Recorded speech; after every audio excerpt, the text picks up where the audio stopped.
All right. Hi, everyone. This is Brittany Dodge with the Sapelo Island National Estuarine Research Reserve. I am the Coastal Training Program Coordinator, and we have with us today the Rock Your Presentation by the Basin NERR folks. I'll let them introduce themselves now. Thanks, Brittany. So welcome, everyone. Today's presentation is basically going to be your guide to creating a good presentation, kind of the before, during, and after. So my name is Jessica Kinsella. I'm the Stewardship Coordinator at the Basin National Estuarine Research Reserve up in South Carolina, which is also with the South Carolina Department of Natural Resources. So today I am helping develop this training because I've seen a whole lot of different presentations. I do outreach to all different audiences, from kids up until, all ages, and also have a scientific background. So I've seen all sorts of scientific conferences. And yeah, I've seen both good and bad. So here to help you out. Abby? Hey, my name's Abby Locatis Prochaska. I'm the Coastal Training Program Coordinator for the Basin. So same job as Brittany. I just start at that South Carolina-Georgia border and head north up to above Charleston.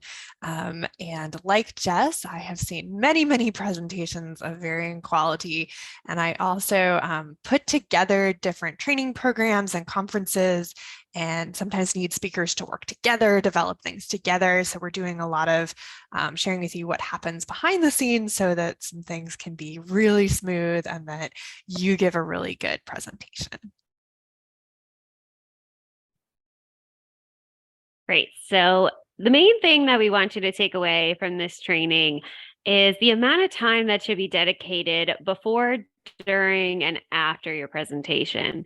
And you'll notice from this slide that during is only about 5% of the actual presentation. You should be putting the bulk of the work before you even come to this. You should feel prepared by the time that you're giving the presentation.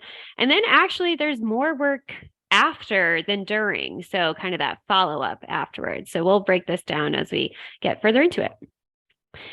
So for this training, we do provide a handout. So we ask you to please follow along. And if you're watching the recording, then just take a moment each time we hit a different exercise, hit a different question on that handout, pause and follow along. So that way you could be fully engaged. And take advantage of this to also write down any notes for this training. So first, kind of an introduction to the world of presenting. So what is the difference between presenting at a webinar, a lunch and learn, a training, meeting, virtual conference, or anything else that I've been asked to speak at? Well, each of these has a different purpose, intended audience, amount of interaction with the attendees, and the venue or virtual platform possibilities. So for example, for a webinar, this is really just an opportunity for someone to kind of speak to you, whereas a lunch and learn is similar to a webinar, but a little bit more informal, a little bit more interaction, Q&A.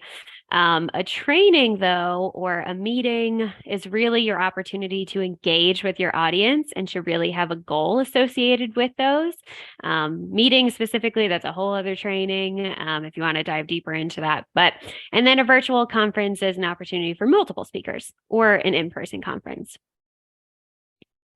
And today we're not going to focus on any specific platform. Really, the main takeaway here is to get to know the platform that you're doing. That's part of that before work, is really getting in, learning the technology. So now as your role as a presenter or a panelist, so you are the content expert. Great. Congratulations.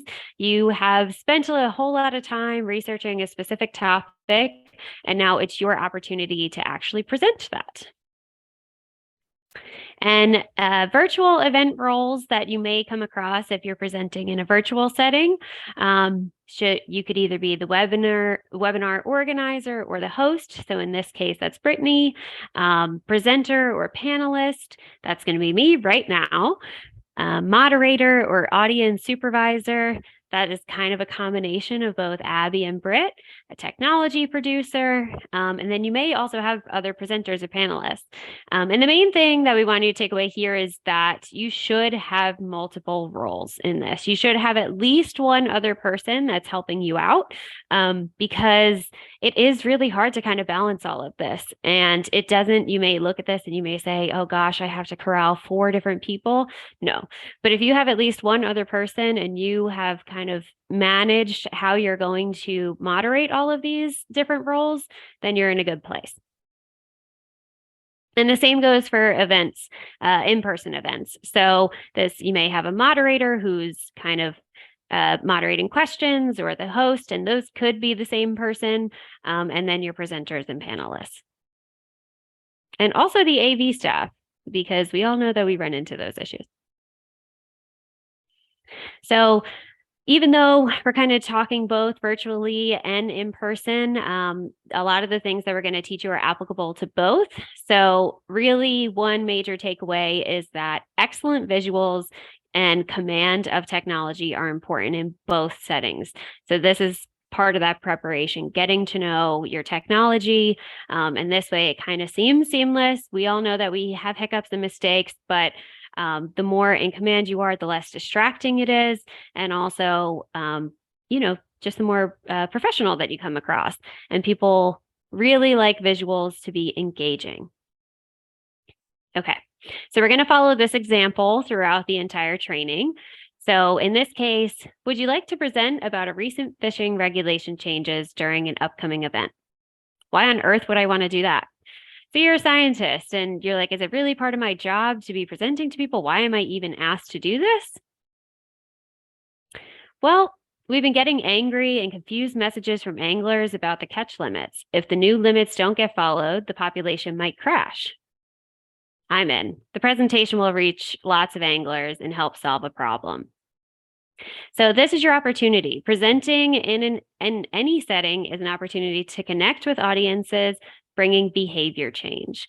And behavior change is really the reason that we do all of this work, all of this research, regulation changes, whatever your presentation is about.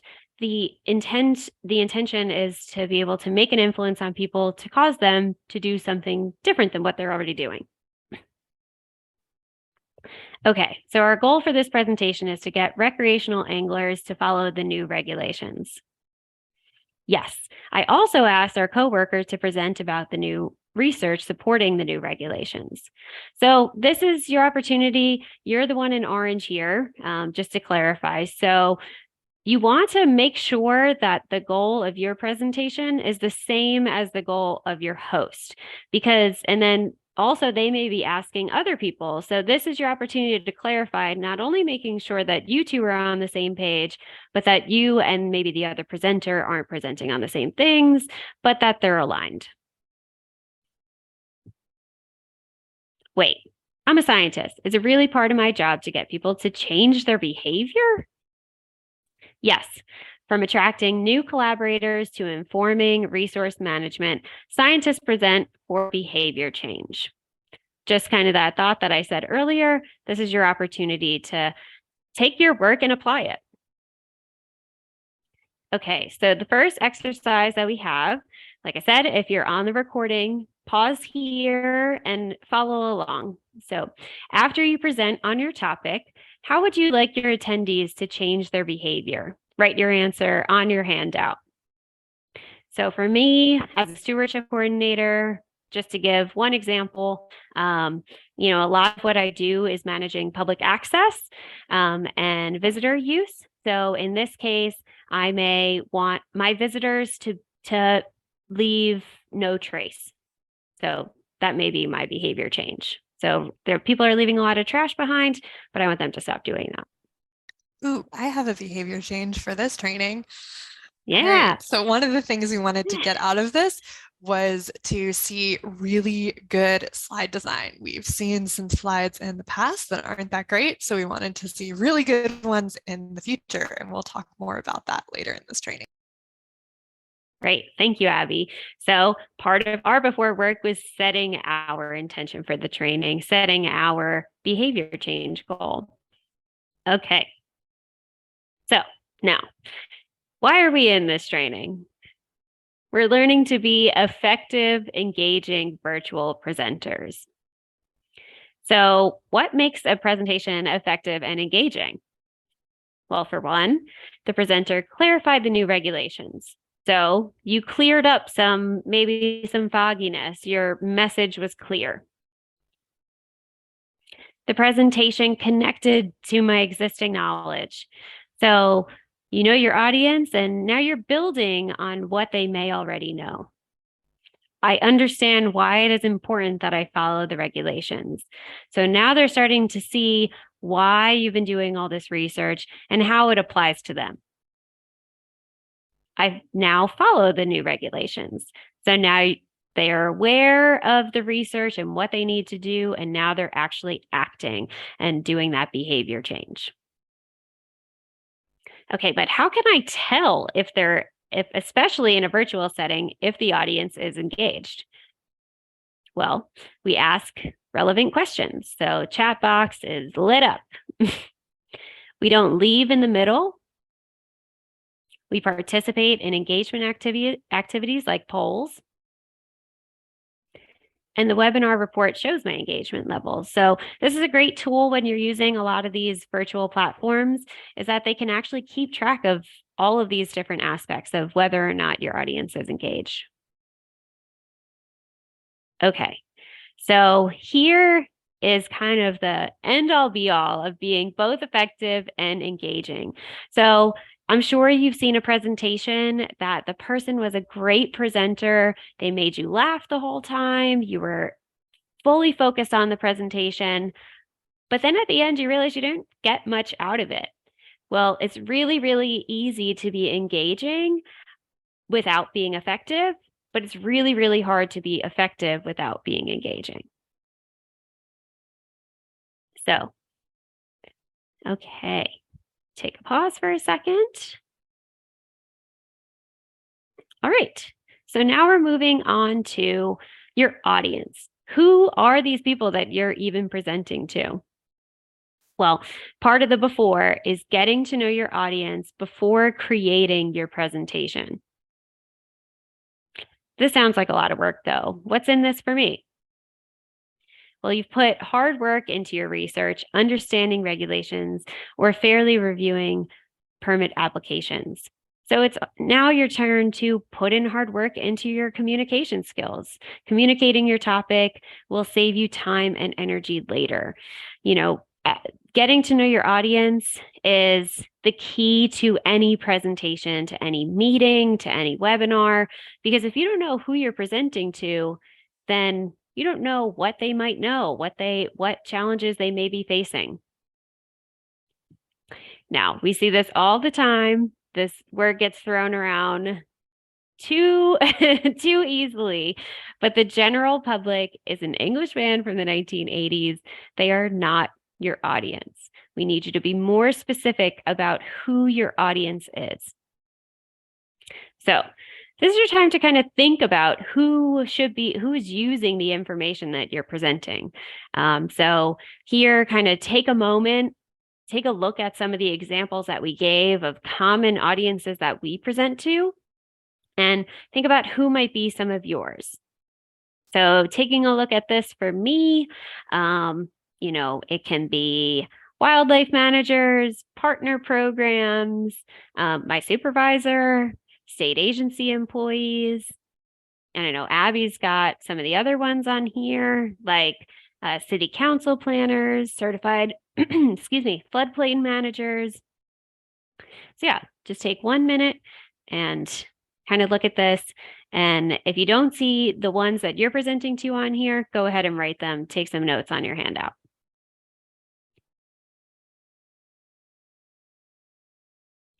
Okay, now the next question you should be asking yourself is, why should this audience care? Well, people have all sorts of reasons. So I don't want my fishing license suspended.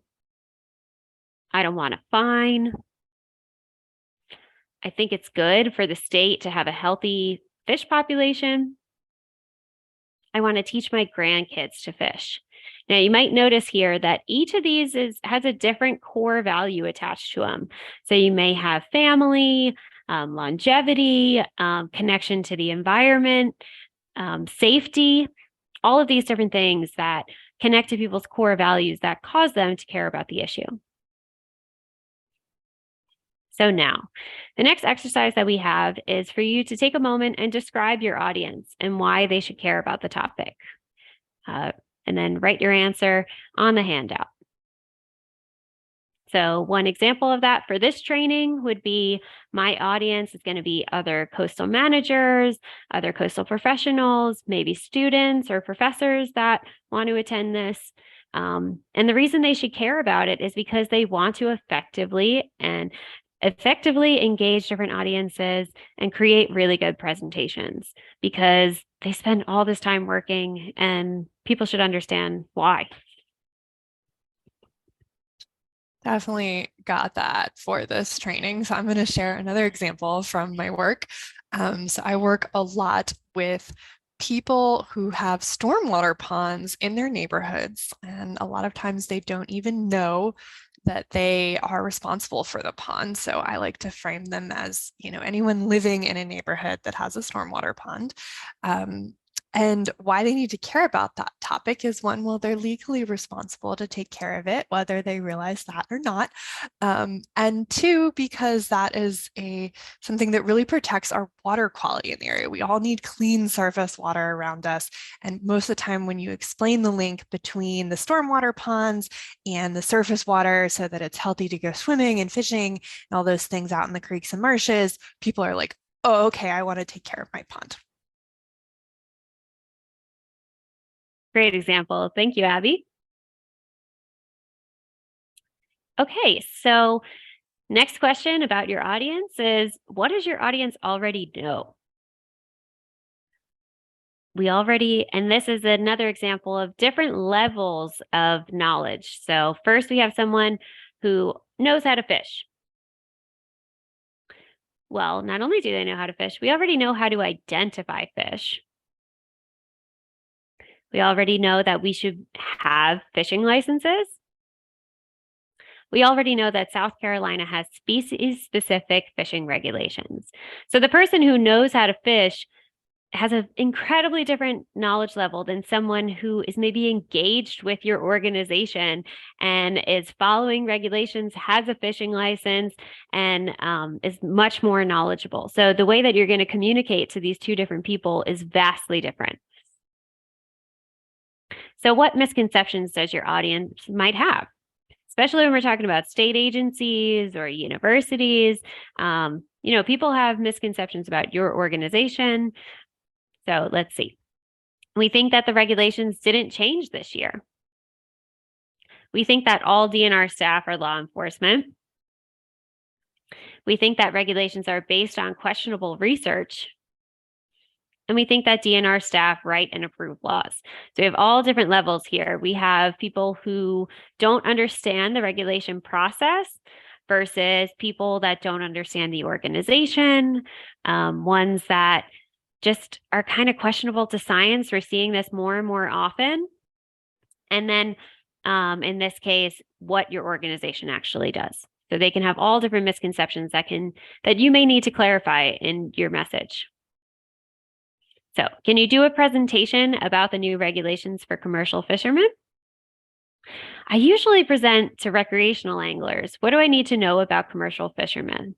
So this is your opportunity. Your host might know. They may have done the market analysis. They may, they're the ones who are coming to you to present. So they may have an idea. So go ahead and ask them. So if you don't have information, there are several ways that you can learn more about your audience. Before your presentation, really one of the easiest ways is to adjust your registration questions. So especially in these virtual platforms, or if you're using things like Eventbrite, it gives you those opportunities to get specific questions out of them. So maybe what organization are they from? If you're targeting a specific area of Georgia, then this is your opportunity to gauge in that. Or do your own market research. So get to know your audience. There are several, obviously depending on the audience, the research can depend where you get your information from.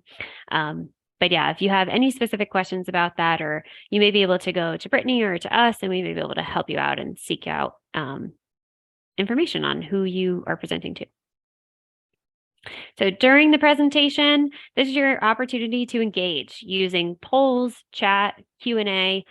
You could do gut checks. You can kind of ask people like, hey, how much do you know about this?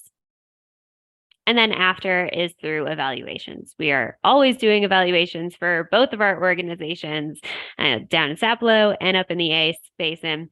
So take advantage of these. All right, we'll just pause for 1 second here. All right, now let's get to presentation content. So now that I know my audience, it's time to actually start presentation content. And the first thing you should do is start with your learning objectives. Establishing learning objectives to guide presentation content. These describe what attendees will do or gain during your presentation that will drive the desired behavior change. So not necessarily what you want them to do, but what they will actually do or gain. And the webinar organizer may already have these in mind. So this goes back to making sure that your goals are aligned. And a lot of the time, those goals are based on learning objectives. Now, writing a strong, achievable learning objectives based on desired behavior change. So you may hear all different forms of what these may be. The most commonly used term are SMART objectives. So you have a resource in your handout packet because this is kind of an art and it takes some time to really be able to establish this. So when I say SMART objectives, I'm talking about ones that are specific, that you can measure, that are audience-based, that are timely, and, skipped over R, and are achievable, are basically a kind of a reach goal, but are achievable. Okay, so the desired behavior change,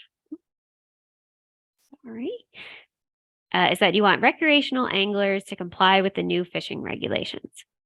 So attendees should be able to describe the new regulations. So this is your learning objective.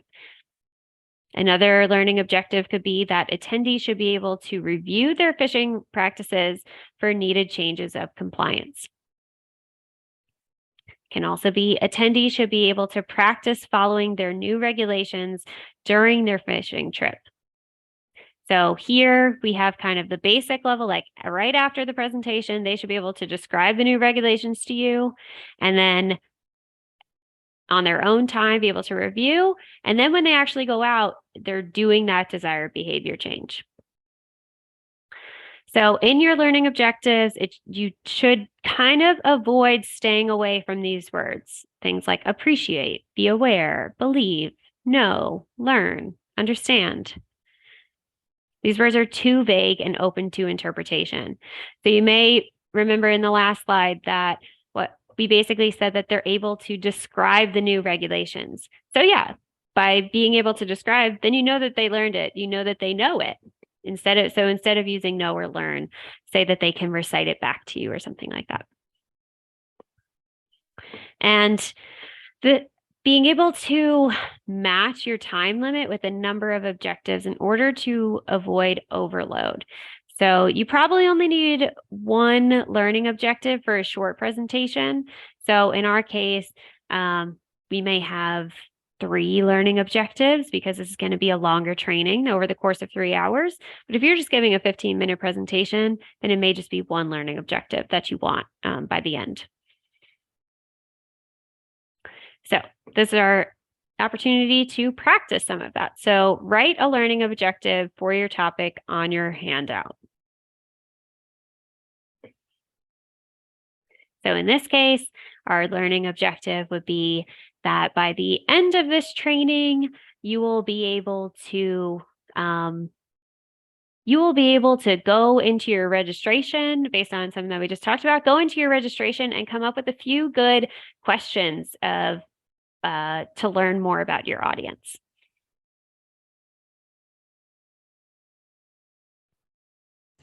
I'll give a pond learning objective too.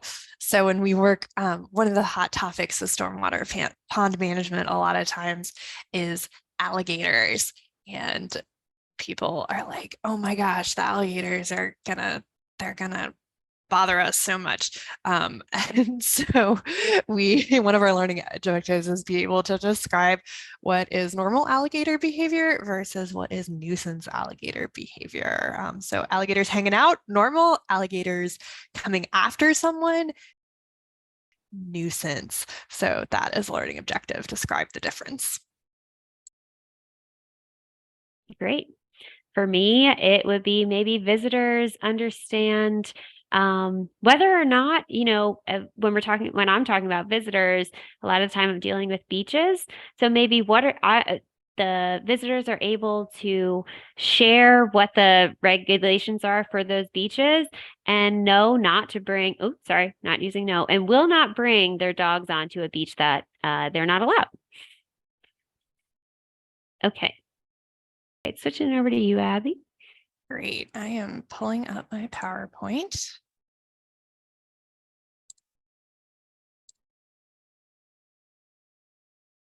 Okay. So this is going to be step 2 when you're creating your presentation. After you know your learning objectives, you are going to create outline. So I want you to take a minute and decide what's your presentation outline style.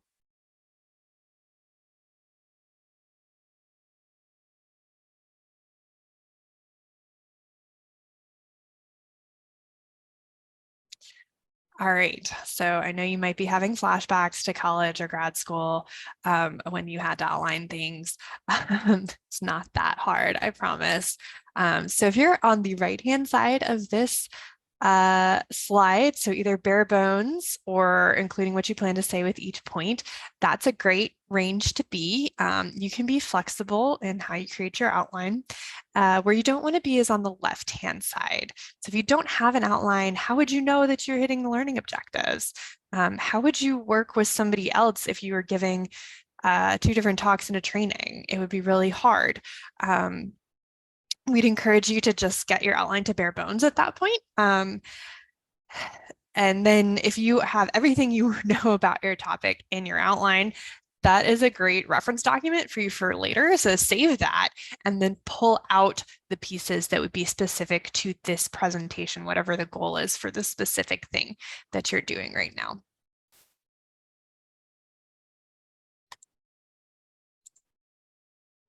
So the outline is a tool for deciding what to include and how to organize it.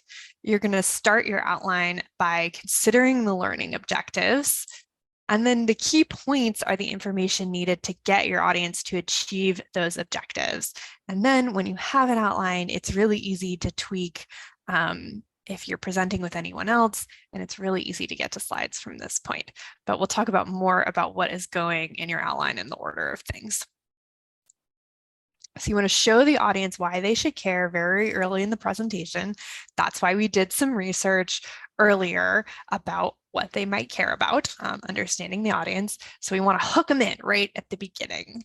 And I'm going to show y'all this chart because what a lot of my researchers, I love my researchers very much, but what they tend to do is give the standard scientific style presentation, which can work for other people in your field, but it's not usually great for other audiences. So a standard researcher usually talks about all the background information, and then they give a lot of supporting details.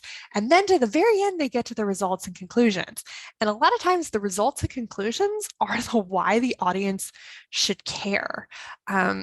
So your audience, which is going to be, so if anyone who's not in your specific discipline, if you're talking to children, if you are talking to just any interested group, they want that bottom line first. Like, what was the point? Why are you doing this? What did you figure out? And then you can talk about so what, a bit of broader context. And then you can get into all that supporting details and background information. Now that they're interested and now that they know that this is, what she figured out was so interesting and applicable to them, then they'll want to listen to all the background information. So I am going to caveat this and say that, like, if this is your thesis defense or you are doing a presentation at, the conference for your scientific field, stick with whatever they're expecting. If you want to do that, if you want to go on a limb, go for it. But sometimes if you're doing like a slam session, people really appreciate, even if they're in your field, this bottom line first approach with the slam sessions. And I do want to point out that this graphic came from the American Association for the Advancement of Science, which has a lot of science communication information, and I encourage you to take a look at that. And so I made this graphic for our regulators and permitting officials. So a lot of times what I've seen people do is do the history of the regulations or the permit, and then they give more details about things and like every single exception and all this stuff. And then only at the very end do they give the basics on what attendees need to do to comply. So definitely flip that. People want to know what they need to comply first. And then you could maybe talk about why compliance makes their life easier or better. And then you can give those supporting details like the exceptions or the history of the laws and regulations. I have seen more people get confused because they're totally new to regulations. When someone starts with, what happened 20 years ago and why it's changed since then, that's not usually what your audience is into. They want to know, what do they need to comply right now? So think about visuals as you outline. You're going to want to capture ideas for photos or graphics to use in your presentation. As I outline, I usually write a short description of the picture I'm thinking about. You can do that, or you can just say would want a photo of this. Ideas for your slides. Excellent presentations have excellent visuals, and that takes a lot of time to prepare. We'll talk more about that and how to do that, but you want to start thinking about them as you go. You may want to write your outline in audience-friendly language, avoiding jargon and acronyms.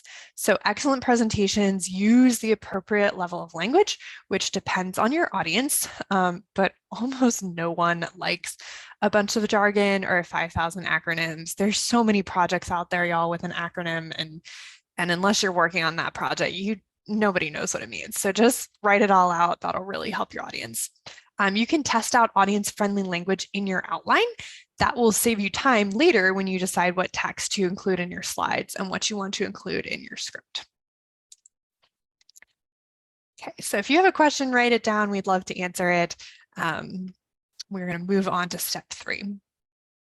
Step 3, build in engagement strategies. So engagement strategies ask the audience to participate, either in their own heads, out loud, or with others. Having people participate with others is the hardest to do online. So you're going to want to build passive and active engagement strategies into your outline. And engagement strategies ask the audience to participate and cut down on distracted webinar watching, or conference watching, or in-person training attending. Keeps people focused. So if you have short presentations, passive strategies are fine. Longer ones, you can really get into the more engaging ones. So here's a passive strategy. Think of it the last time you gave a presentation. What went well?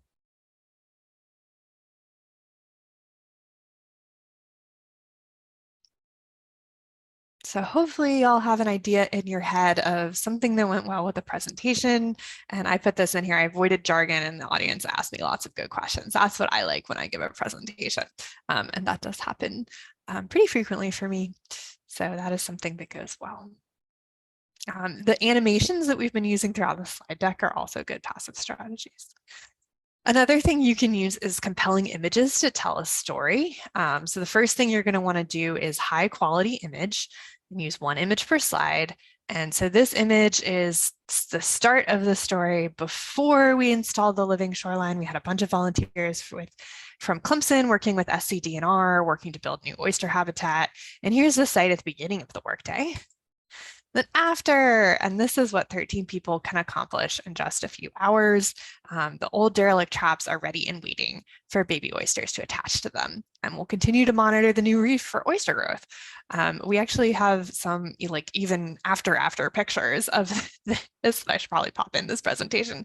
But that tells the story. And I also want to say there are people in these pictures, and I love that they're smiling, bright colors, all the good things about pictures. So passive engagement, like I said, is fine for many short talks or informational presentations. And there is one common, easy, active strategy that you probably want to use. And that is the question and answer session. Any questions? So access to you, the expert, is why a presentation is live rather than a video. And the audience usually highly values this interaction, and we'll discuss strategies for handling questions in virtual settings in the next section. Usually y'all are pretty good at handling questions in in-person settings, but that can be an art as well. We'll also say if something needs to be recorded, if it's not going to be a live session, say it's a go at your own pace e-learning course or something like that. Usually there's a way to email instructors or ask a question in some sort of structure, people like a forum, people can put that in. So that engagement, that question and answer is usually pretty important. So polls are a quick, easy engagement strategy to wake people up and learn more about your audience. Jess and I like to do polls during live sessions. We do them with workshops, which is usually when people learn something and then they are discussing and coming up with new ideas. It's a great way to learn more about your audience. So if you need more information for your next presentation or your next project or something like that, polls are great. You can ask your organizer. You can do these virtually or in person. I know you've probably sat in a presentation, they've asked you to pull out your phone and go to Menti or Slido or something and answer those questions. I find those super fun and keeps people engaged. Here's our next exercise. What passive and active engagement strategies have we used in this presentation, and which can you see yourself using? So I am going to call on Jess and say, what passive and active engagement strategies have we been using in this presentation? So in this case, even just taking a moment to pause and, for example, when we had you look at the different potential audience members that you may have, and then writing it in the chat or writing it on your handout. Another example of there's a virtual meeting that I have coming up with people from all over the country. And I just learned of kind of a new engagement strategy. So we want to ask our audience all the different tasks that they do on a daily basis and which ones actually apply to them. And we figured out in our platform that you can't do a select as many as you want, a select all that apply. So instead, we're going to use Google Forms. So people are actively using Google Forms and then we're able to kind of show that quick graph at the end of it, so kind of think outside of the box also, tools that you're using on a normal basis, can they be used in a presentation? Can they be used virtually? So I thought that was unique.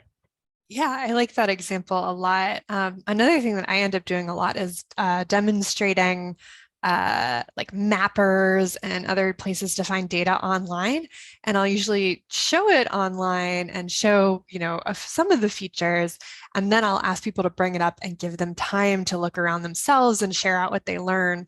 And that usually generates like a good conversation with questions and learning that can be more specific to their situation.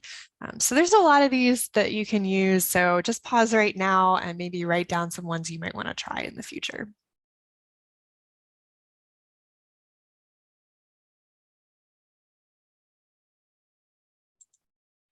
All right, and again, if you have any questions, you can reach out to Brittany or us later. So your organizer says, we're 2 weeks away from the presentation. Will you send me your slides? And you're probably thinking, are you kidding? My slides aren't ready.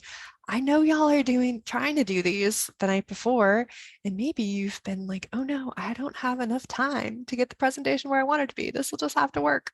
Part of the goal of this training is to get y'all to plan enough time to get things really well thought out. But instead of saying, oh no, I'm not going to be ready, you can say, can I send you my outline instead? Because you should have already made your outline.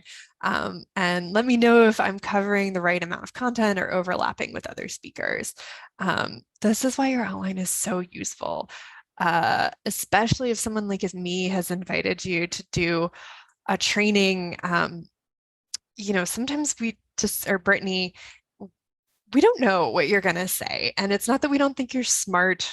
Obviously, we think you're smart because we invited you to talk, but we just want to make sure it matches what people's expectations are coming in. So that's why having the outline is really great to look at. So I might be able to give you some feedback. This is a little long. Could you send some of this as a pre-material?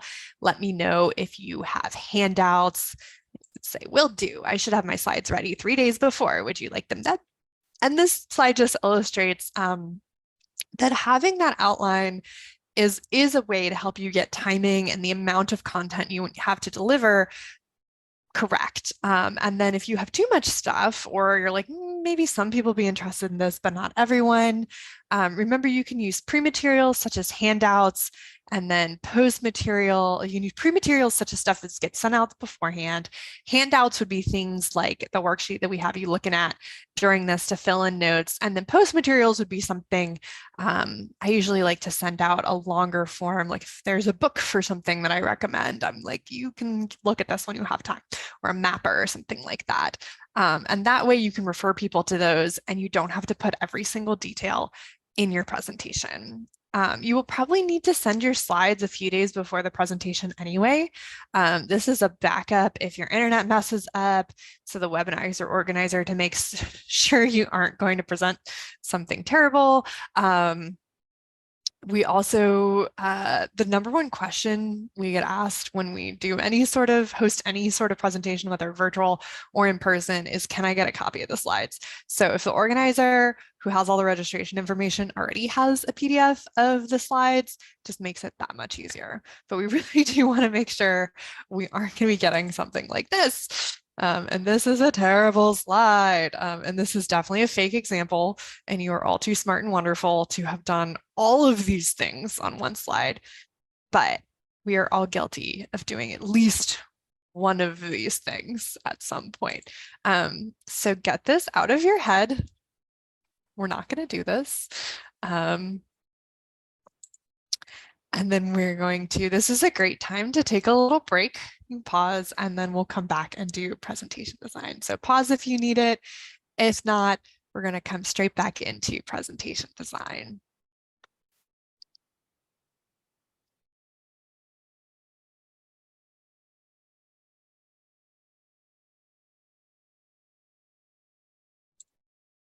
All right, so we're actually getting into what is happening right before the in-person presentation. We're going to pretend like you have created the best presentation ever, and we're talking about what happens actually in the venue or the virtual platform. So before the in-person presentation, if there's something you want to know about the setup, ask the organizer. If you aren't sure if you're going to be on a stage, if you aren't sure if you're going to have a laptop to look at, if you need to bring something on a memory stick, or if you need to email them, anything like that, ask. Sometimes whoever is hosting or organizing will send you all of this information. Sometimes they won't. So definitely ask. And especially if you need any accommodations, please let them know. And then my other tip for you is to practice using a microphone. I know a lot of people feel awkward on microphones.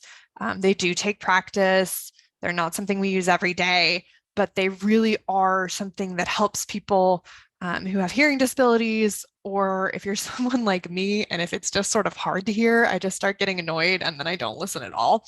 So having that microphone really, if someone says, please use the microphone, it's not really a choice. Like, you need to use it so that people can hear you, because you cannot be effective or engaging if no one can hear you. So for virtual presentations, we're going to give a lot more information about this just because we tend to get more questions about this. So you're going to want to set your physical stage. So this is going to be somewhere in your home or office where you give your virtual presentations. And a first things first, you want strong internet, Ethernet connection recommended. So that's when the cord, ours are blue at work, but that is plugged in directly into your computer or your dock. Wi-Fi is going to be fine in a lot of situations, especially if it's strong. Just test it out. Wi-Fi is not all made equal. And this is where I'm also going to say, get to know your organization's IT department so they can help you out with this.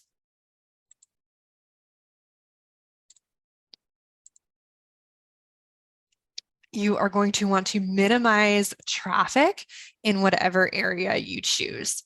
So all through the pandemic, I worked on a window seat, which was really comfortable for me, but my dogs had complete access and they would jump on things, which they're really cute, but it was a little distracting. So if I hosted a webinar, I usually went somewhere they couldn't interrupt or put them up. The other thing to think about is your background. I actually recently moved into a new office, which is behind me, and I definitely thought about this, even though there's windows behind me, but I thought about how to arrange it. So background considerations, make sure it's somewhere you are okay showing to other people, as turning on your camera helps with engagement. Seeing a person talk, so much more engaging than just hearing some sort of disembodied person with slides. Except for some of us get distracted by video, and that's a different thing. So it's good to have the option. But a simple background helps people focus. Some personality in the background helps your audience remember that you're a human being. So this one on the left, even though this is an area of my house I'm comfortable showing people, it's a little messy, and it's just not a great background. This one's better. It's simpler. Still shows that, you know, I read books, that's fine. I know everybody wants to show off their books, but just think about that. And if you do want to blur your background or use one of those photos, like also fine. You want to reduce or eliminate background noise, consider all sources of the background noise and how you might eliminate or muffle them.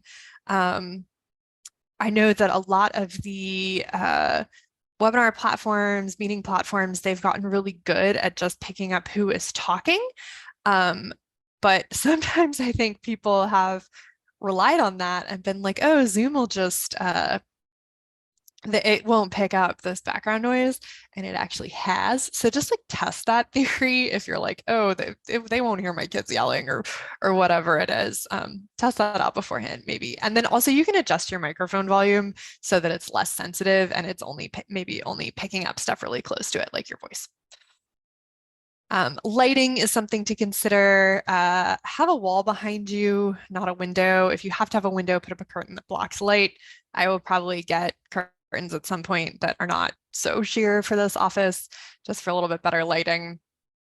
But the pictures on this slide here, these are in the same room, but the one on the left is with the sliding glass door behind me, and you really can't see my face. And then the one on the right is just the other side of the room facing the other direction, and you can see much better. So setting your virtual stage, you are going to want to get familiar with it well before the day of your presentation. You want to understand the platform you're presenting on. We're presenting on Zoom right now. Jess and I usually use GoTo because that's what our agency has. There's a lot of different ones. They all kind of work the same way. But get used to your platform, practice. You need your camera to be set up, your microphone, your speakers, and your computer settings. So you want to have all of these talking to each other. And there's a lot of good stuff online about troubleshooting this. Your IT department should be really helpful. If they're not, I'm sorry.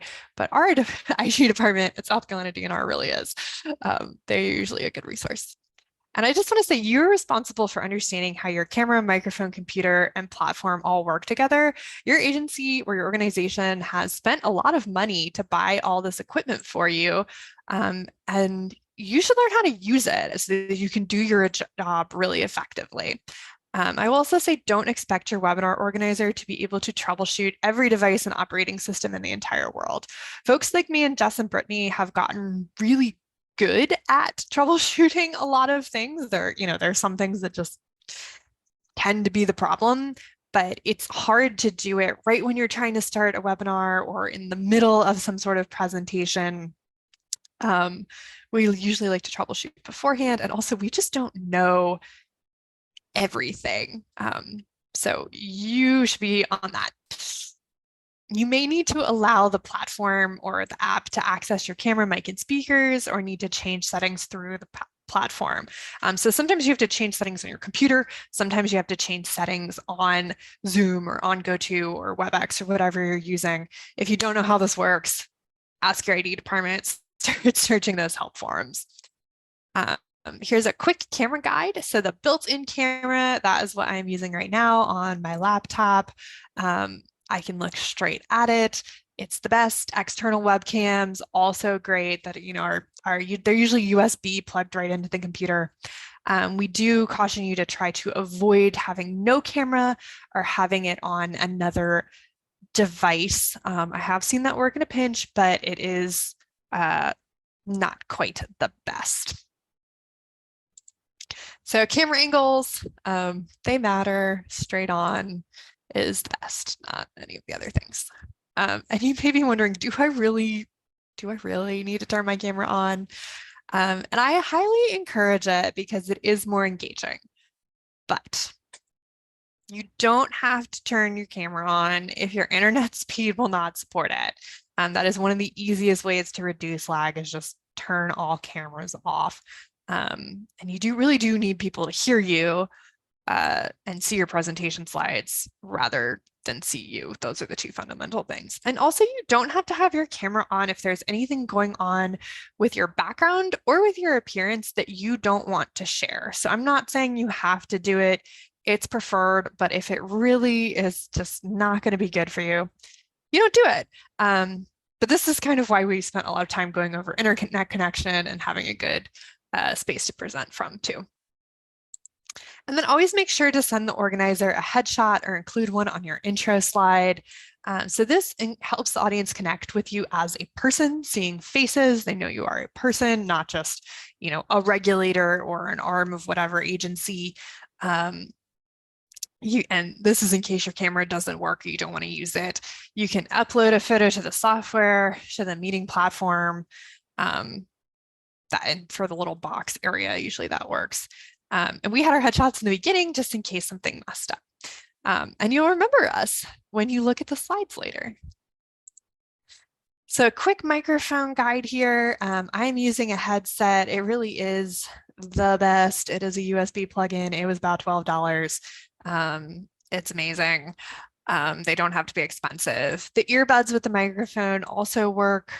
We were really not recommending the built-in mic, but I think some of them have gotten better just with the proliferation of people needing to give virtual presentations. I've still seen the most problems people having with feedback and not having things work with the built-in microphone. It is sort of an option to dial into audio on your phone or another device.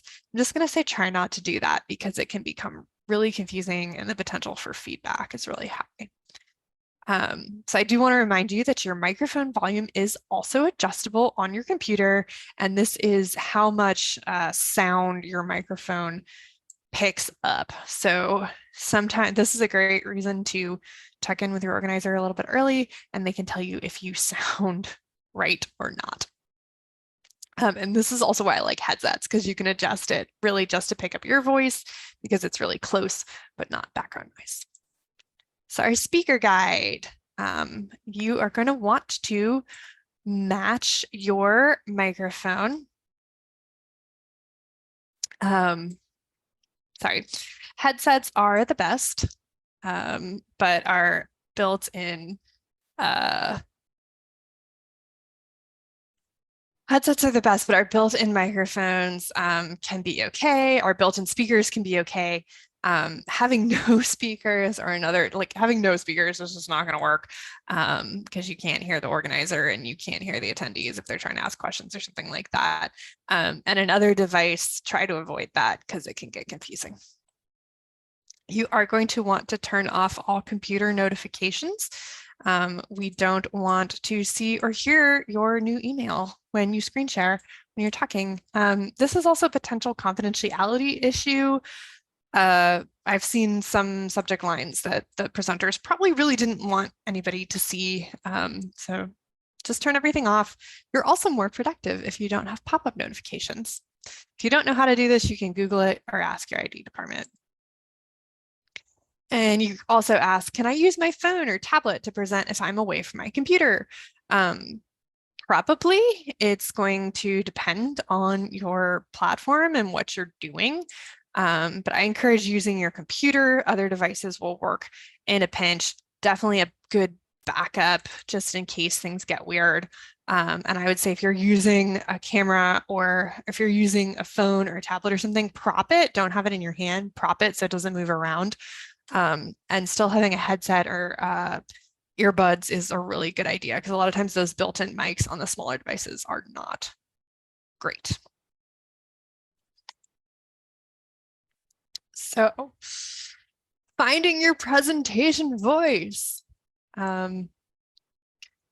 This is true for virtual and in-person presentations. You might not talk like you do just day to day, or if you were, reading something aloud to someone.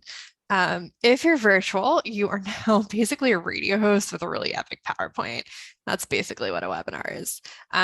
You need to sound interested and like you're giving a presentation live because you are. Even if you're recording it, this is not a pre-scripted video. This isn't guided meditation. If Jess and I were just talking in monotone and we were telling you that this is what you need to do for your presentation, it would be really not very interesting and you'd probably get bored. So I do want to encourage you just right now you can pause and you can practice having a presenter voice. Just think about how you talk.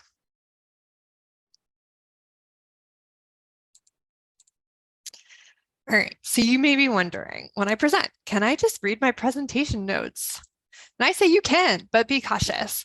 If you're going to do your notes, write your notes or your script in a way that makes you sound like you're just speaking instead of reading something that you spent a lot of time polishing, and beware of that monotone again. So you also want to know where your camera location is in relationship to your notes, so it looks like you're looking at your camera. So I have my presentation set up right now so that the presenter view with the notes is on my laptop, which has the camera, so I can look at the notes and scan back and forth with the camera to the notes. If I had it set up where the notes were on my third monitor over here, and you constantly saw me looking off, that I find that distracting. It's just not quite, if you're going to do this, you might as well have your camera off. So just know where it is. And then presentation voice includes body language. So that is virtual or in person. Someone who is standing up straight and who is just seeming excited with their body language. They don't seem sleepy. So the person on the left seems excited. The person on the right seems like they might be a little tired. We probably want to hear from the presenter on the left, right? So since you can see me in this, I'm on camera, I'm trying to sit up straight and I'm acting like I'm actually talking to you. So I do talk with my hands a lot. You can do that. And then there is such thing as like too much motion, but I'm not going to really get into that because, you do you with how you need to move around when you're talking. So again, if you have any questions, we'd love to hear from you later.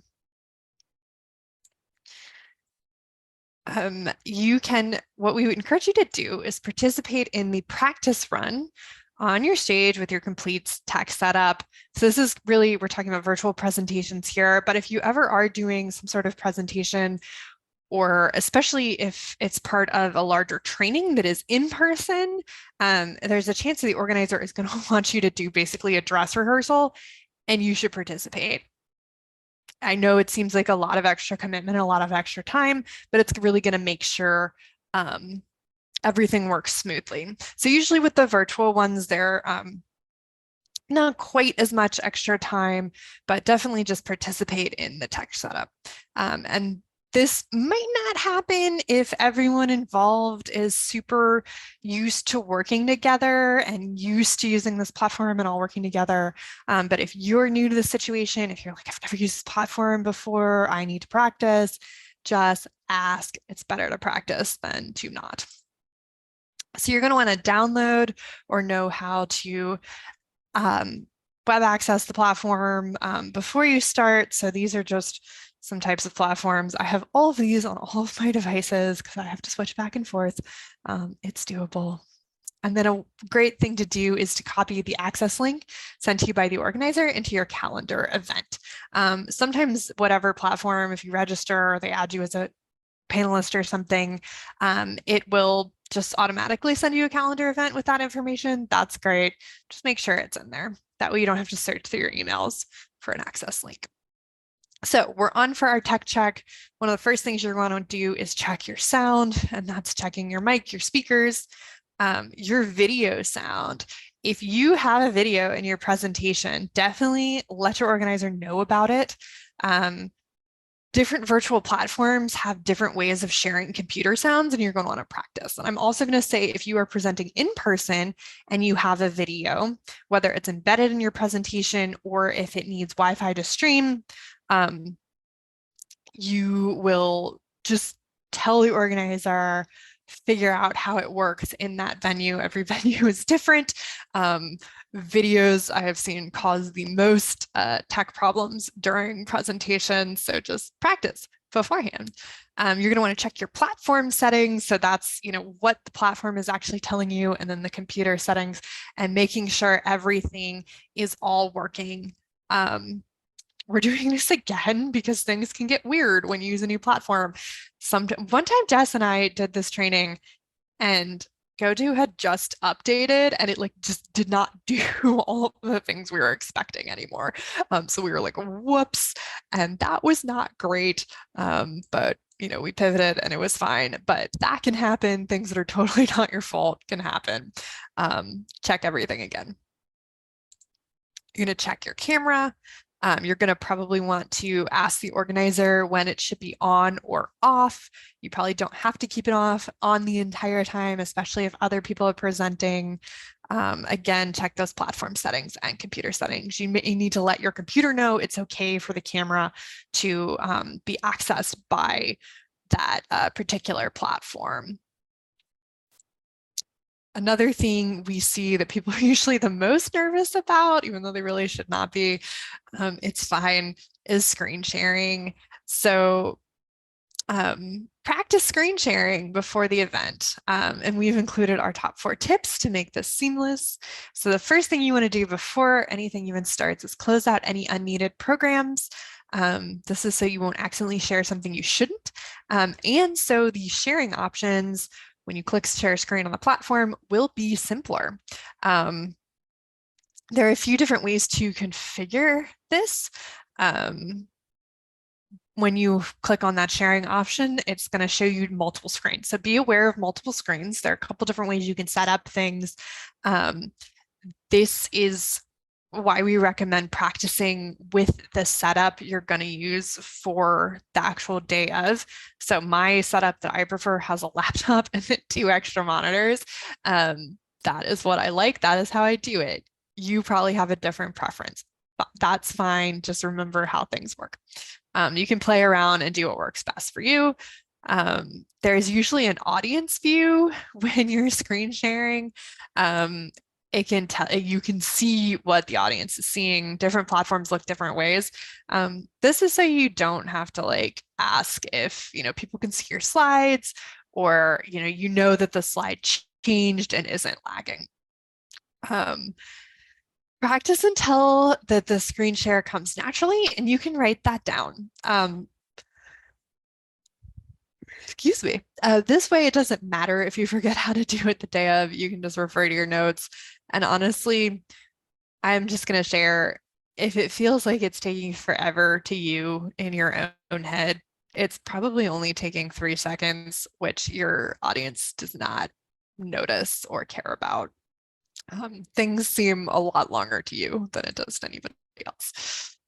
So you're going to want to practice any engagement activities like polls, using the chat, or using tools outside of the platform. Do that in your practice run. And then your organizer may ask you, how do you want to handle questions? And you can say, what are my options?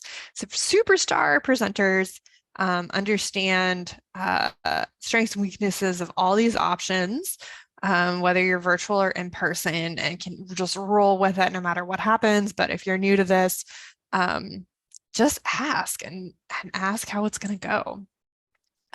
So with webinars and meeting platforms, a lot of times there's a built-in Q&A feature, which are really, really, really useful as an organizer, especially if you have a ton of attendees.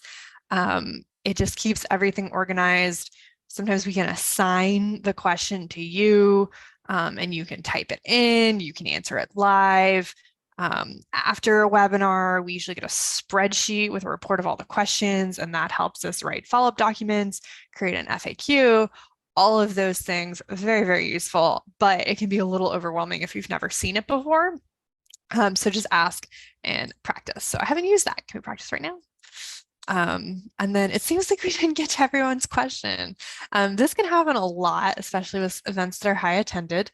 So the Q&A feature is so useful. It captured them all, and I can export them to a shared document. Would you mind answering someone's follow-up material? This is why we told you that after the presentation is super important too. This is one of the most useful things my presenters have been willing to do, and I really appreciate their extra time on this, is to just make sure that the questions are all answered. And this is good for you as a presenter because it can clarify anything, make sure you have a written record. If you're like, whoops, I didn't quite nail that response, this is your chance to make it good. We'll also want to discuss how time limits will be handled. So I have a suggestion, is that you can give the organizer your phone number and they can text you with a warning and a time's up. So this is for virtual presentations. You can use the private chat feature. If you're in person, a lot of times people hold up those cards. You know, they have like a warning. It's like yellow card, green card, yellow card, red card system. Those are great ways to do it. But I will also say practice nailing your time limit. Otherwise, the organizer is going to have to cut you off, and that's weird. So ask if there is a handout or materials feature in the webinar software.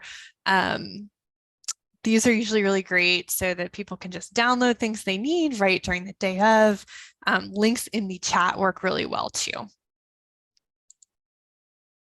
And then you can ask any other questions you have. So a top question I actually get is, what should I wear to work? And I just answer, anything you normally wear to work is fine. Don't stress about it. During this tech check practice section, decide how to fix any problems that came up during the practice run. So this could be virtual or in person. It may be something that the organizer or host needs to fix. It may be something that you need to fix. So keep a list and who's going to do what, and make it happen before your actual session. So if you have webinars or in-person trainings or conferences with a lot of moving parts, so a lot of different presenters, a lot of different topics, the organizer make what we call a process agenda and share it with you. So this is the one from today. We have the time, we have the activity, and we have roles. So we have who exactly is going to do what. If there are any links for anything, we put it in there. Excuse me, y'all. And it just really helps keep things on track. So congratulations, you are done with before. We told you this was mostly about prep work. So now we're going to pretend that you finally made it to presentation day. And whether you are virtual, you're going to want to sign on early for the last minute tech check. And if you're in person, you want to arrive early to your presentation location. If you don't do this, I guarantee something is going to go wrong. Your technology is going to go wrong. It's run by evil gnomes. It will go wrong. Your organizer will also be thinking, where's my presenter? I hope they didn't get into a car accident, or I hope they didn't forget, or something like that. And you might be like, oh, sorry, I thought you said 5 minutes early, not 20. Usually, people have different amounts of time. Just respect that. So when you're on last minute with your team, you can run through your last minute stuff. You're usually on a webinar before the attendees get on, so you can do any behind the scenes, figuring it out, who's going to turn on the recording, blah, blah. Who's handling questions. Hopefully you have all that figured out, but if you need to check anything last minute, you can do that. Run through your tech one last time. You can do last minute screen share practice. Just make sure everything works. Like I said, we have had settings update that morning, which is not ideal, but you can run with it. And then when you are finally presenting, just do it like this practice. This webinar will go really well because I practiced. And say, today I'll explain the new fishing regulations. And your attendees will be like, ooh, this presenter really knows what they're talking about. And I'll be sure to follow the new regulations. Because you put so much effort in, it'll be fine. So no matter how many times you practice, sometimes something like this happens. Oh no, my dog is running through the background. So you're just going to want to acknowledge it, deal with it, move on. That's my dog. Go sit down. Sorry, y'all. Get back to fish. Your audience will probably be like, we know this stuff is hard. And that presenter never skipped a beat. Wow, way to handle it. Okay. Also, the bad situation. You're talking, but no one can hear you. And all my slides got scrambled. This is why we have backup plans with extra devices, the organizer having your slides, etc. Because your organizer will be paying attention and they will realize what is happening to you and they will jump on and say, I think our presenter is having technical difficulties. Why don't you log in on your phone while I pull up your presentation? That way you can deal with things and you'll get on smoothly. And your audience will be like, we all know how hard virtual presentations can be. Smooth transition with backup plan, y'all. They'll appreciate it. Even, we're all human. Just getting on with things is pretty much the best thing to do. All right. So now, finally, we're here to the after portion. This is definitely the home stretch of this section of the training. So formal evaluations. That is one of the things we are going to do. So every online or in-person educational outreach event pretty much needs an evaluation. A lot of us are required to do it by our funding.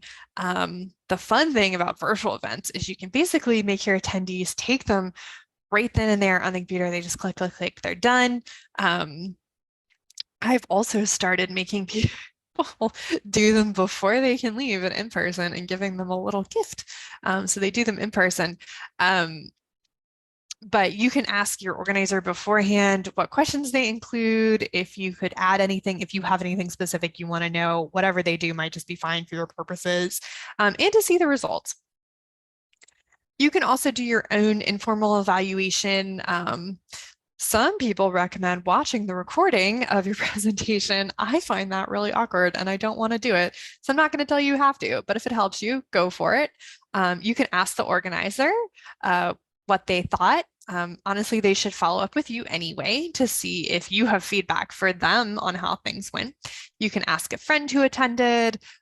You can sort of read through what question or remember what questions people asked, and that tells you, what is people really interested in that maybe I didn't get to. You're going to want to look at your presentation slides later, maybe, and change anything that popped up in your head as maybe I should change this. So webinar reports are awesome. They're a great formal evaluation tool for data nerds. Maybe your organizer is not going to share all of this information with you, but I don't think it hurts to ask. And if you run your own webinars, then you have access to all this. Oh, and I will also say meetings platforms usually don't have quite as much data, but they still have data. And then a webinar debrief. So you get done presenting and you're like, what? And they say, want to do the debrief right now? And someone will be like, sure, I think we should have a second moderator for 500 attendees, which yes, you absolutely should if you ever have that many people. And you're like, what? I thought I was done. So especially if you're all going to work together again, it's good to talk about what went right, what went wrong, what you changed. Sometimes this can just be an email chain. Sometimes it's a quick chat right after the event. Sometimes this is like a full-blown scheduled meeting, especially for bigger conferences, something like that. If you get included, join. If they don't include you, it's fine. You can probably just shoot an email with your feedback or asking for their feedback. And then a follow-up email. For virtual presentations, especially, there should always be a follow-up email. Keep connecting with your audience.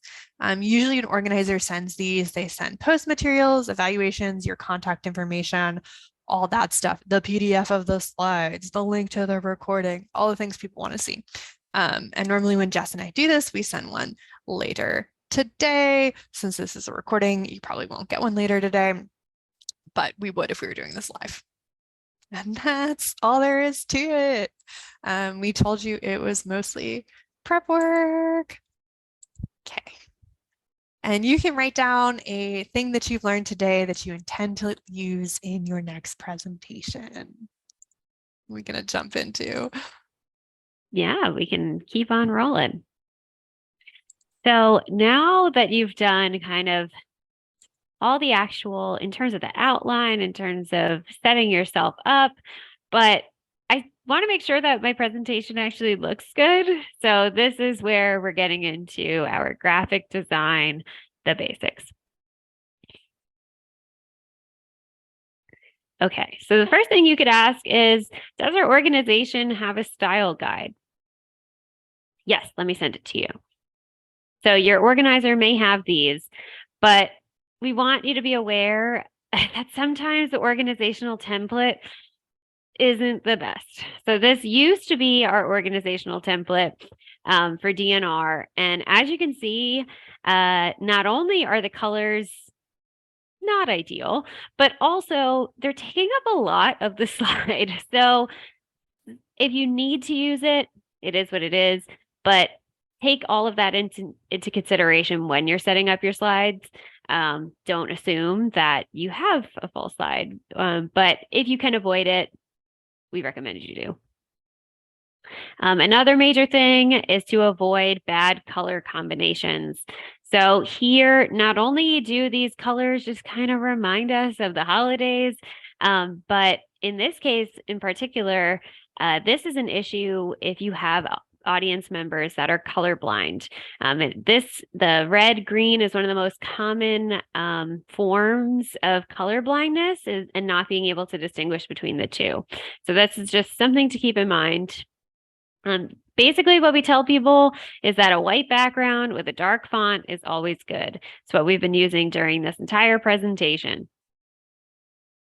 So another bad color combination is a white or a lighter background with also a light color font. This doesn't, you can barely see it here. People who are hard of seeing, who do have bad vision are going to have an even harder time. And if you think about this, if you're, when it's on your computer screen, it's a little bit easier to work with. People have a much more up close presentation, but if you are in an audience, especially if you're in an auditorium, this would be incredibly difficult to see.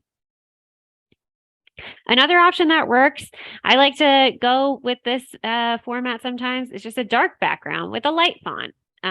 Basically, what you're just looking for is contrast there, contrast between your text and your background.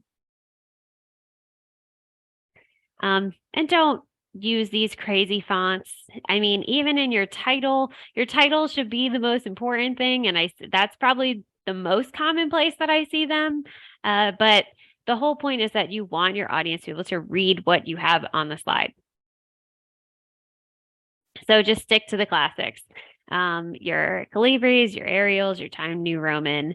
These are things that people know well, and they're easy to read. There's a reason that they're the common ones, why they're usually preset on your computer. And then also think about your text placement over photos. So this one is a great example here where we have a dark background with white text over the picture, over the black portion of the picture, so you can really read it really well.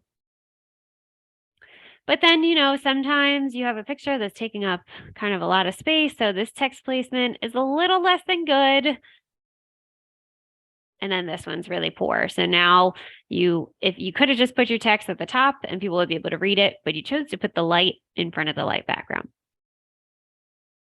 Unless you change the font color. Now you have that contrast again. So think about this when placing your text. And it can be really hard to place a text over a busy image. We all are doing things that are happening out in nature and, like waves or just anything that's going on in the background, trees, all of those tend to have a lot of texture. So try something like this instead, putting just a background behind your text or using one of these design ideas where it automatically will do that for you. And then also avoid small sizes. If you think it's big enough, it's probably not. Because again, on your computer, it's going to look really, really different than when it's in person or on someone else's screen. And they have, they have the chat box going on one side. They may have just a small section of their computer. Maybe it's only taking up a quarter of their screen. So here is just to kind of show you what the different sizes look like on a computer. And so I just want you to take a moment and think, what is the best size to use?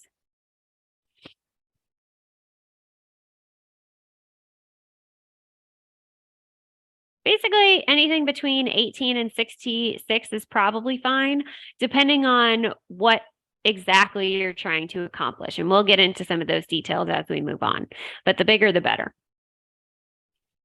And these rules hold true for captions, graphs, tables, and map labels. So when I say 18, it really shouldn't be your header, but it might be a caption or, an axis or something on a graph. Also, we want you to avoid using multiple pictures in one slide. Now, this is probably the most common mistake that I see. This is an example of you showing off your team and all the great work that they're doing, but people don't really know where to look. And if anything, they might get distracted by one image and kind of avoid all of it together. So instead of, taking all these different pictures of your team, why don't you just take one picture of them at the end and then, you can put them on your thank you slide. So keep it to one image per slide. People will be able to focus on that one image and really be able to retain it. And then we used this image earlier, but this is a really before and after pictures are great examples of storytelling. It is something that people can really relate to.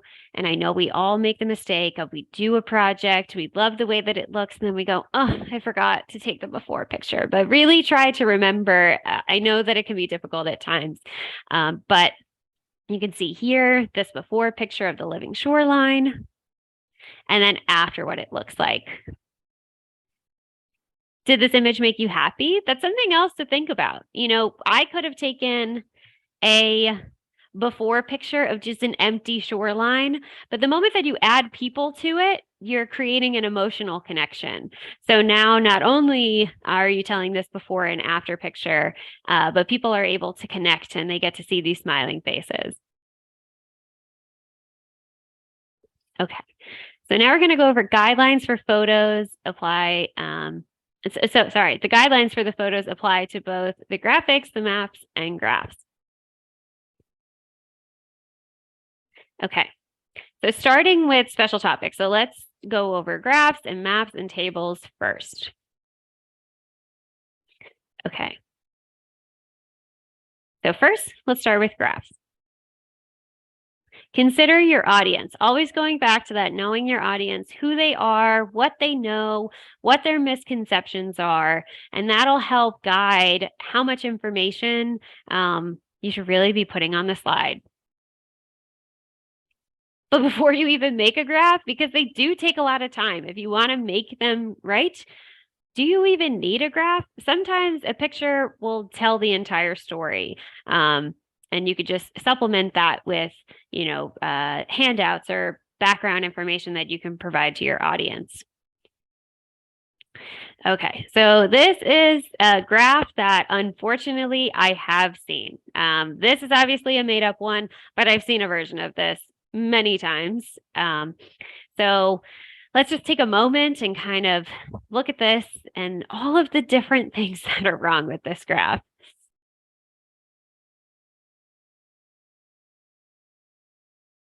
Yeah, we don't want it to look like this. So some things that are wrong. We have different axes that are telling different stories. We have colors that are clashing and also going to be difficult for people who are colorblind. You can't really see the axis because it's kind of a light gray, and it's also a small font. I have no idea what this legend is telling me. It's just, there's so many issues with this. This is really maybe the story that you want to tell is that just that your highest overall count occurred in February. Keep it simple.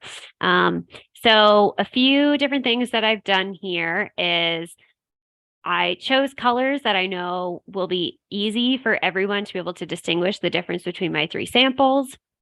I have made my axes. I would say that this is probably the biggest mistake in terms of graphs that I've seen is that people can't read your axes. And that's kind of the whole story, right? Is your X and your Y. Another thing is that if you noticed, the point that I'm trying to make across here is my title. So, not just something like sampling of shad. I said the highest overall sampling occurred in February. And also, another thing that you can do, you've probably seen this at conferences, is that sometimes you're presenting on unpublished data that you're still working through it. You're maybe just showing preliminary data. So feel free to add this into your slide, or you may have to ask the presenter to please not record this so that way this information doesn't get used inappropriately. So you can add this for both in-person and virtual presentations. Okay, this is another example of graphs. So this is a few different things going on here that I'm seeing issues. Not only are the axes really small again, but they're also formatted differently, you may notice. So instead, and this is an example where these are actually 3 different axes. So I'll explain that in a second. But same thing. Even though the story is simpler on this one, breaking it up and having all of these different distractions on the slide can be really, really difficult. Someone may see this and immediately tune out. So again, keep it simple. And a few different things that I did here made the axes more apparent. In this one, I again wrote kind of what my main goal of presenting these graphs is. I have color coded my different species to my graph so that way people can distinguish the 3. And you may also notice here, I said the population size for A, B, and C peaked around 2008. So I've also made kind of a dashed line at 2008 so people's eyes will draw to that specific spot. Now, I've been asked about this graph in the past for maybe like, what if all of these had the same scale? So if they all were 0 to 1,000, then yes, you can put these 3 lines on the same graph and then kind of blow it up and do a similar graph to what I did earlier. But in this case, I kept them separate because we do have different scales. And also, the main thing is allow people time to digest your graph. Some of the best presentations that I've seen is where people, say the words, "Let me guide you through my graph," instead of just showing it to people and immediately talking. You kind of need them to digest. So the comparison that I think about here is, say you're at a poster session and you're standing at your poster and people walk up. If you start immediately bombarding them, they don't really know what to do. They don't really know what questions to ask. They may not have even read your title to figure out what's going on. So you kind of step back, give them a moment to look it over, and then you could give them your elevator pitch. You could give them that main point across and allow them to ask questions. So guide them, say, this is what my x-axis says, my y-axis, this is my main finding. Okay, now what about using maps? And maps can really strengthen a presentation. I have to use maps every time I talk about the ACE Basin because it's kind of this arbitrary thing that people don't really know where it is or what it is. But we really don't want you to use these what we call sliduments here. So here, our graph is on this slide, but you can't really, this map is on this slide, but you can't even really see it because you have all of this other information on there. So what I usually like to do is kind of pull just the map on its own, make sure that it's the most up-to-date map, that your colors are appropriate for the designed map, and then that they're labeled appropriately, and that you can kind of pinpoint. And sometimes you can even pull up, maps if you're trying to be more engaging, pulling up maps, like we said, online and being able to actually move to the different areas that you're talking about. So can I send my maps as a pre-material or a handout? Yes, please. People love to look at maps, and this really gives a lot of context to your information most of the time. So especially if you're sending pre-materials, this really sets the stage for your presentation. What if it's a really big map, like a story map or an application? You could have people open the link in their browser and follow along. Okay, now with tables. Oh my goodness, the amount of times that I've heard this phrase. You probably can't read this, but people put these tables up on their presentations, and then it's like, I don't even know what's happening here. If you can't read it, it probably shouldn't be on the slide. I know that people spend so many hours and hours and hours working on these tables and gathering this data. And so for them, it may just be the easiest thing to put up there. And sometimes you can kind of work with it and, put little red boxes around things you want to emphasize. But most of the time, if you are saying these words, you probably can't read this, but it shouldn't be on there. Instead, what you should do is just either use a picture or just simply put a text that says what you're trying to accomplish, what says what your point is. So using what you've learned about the slide design, share some better strategies for table presentation in the chat.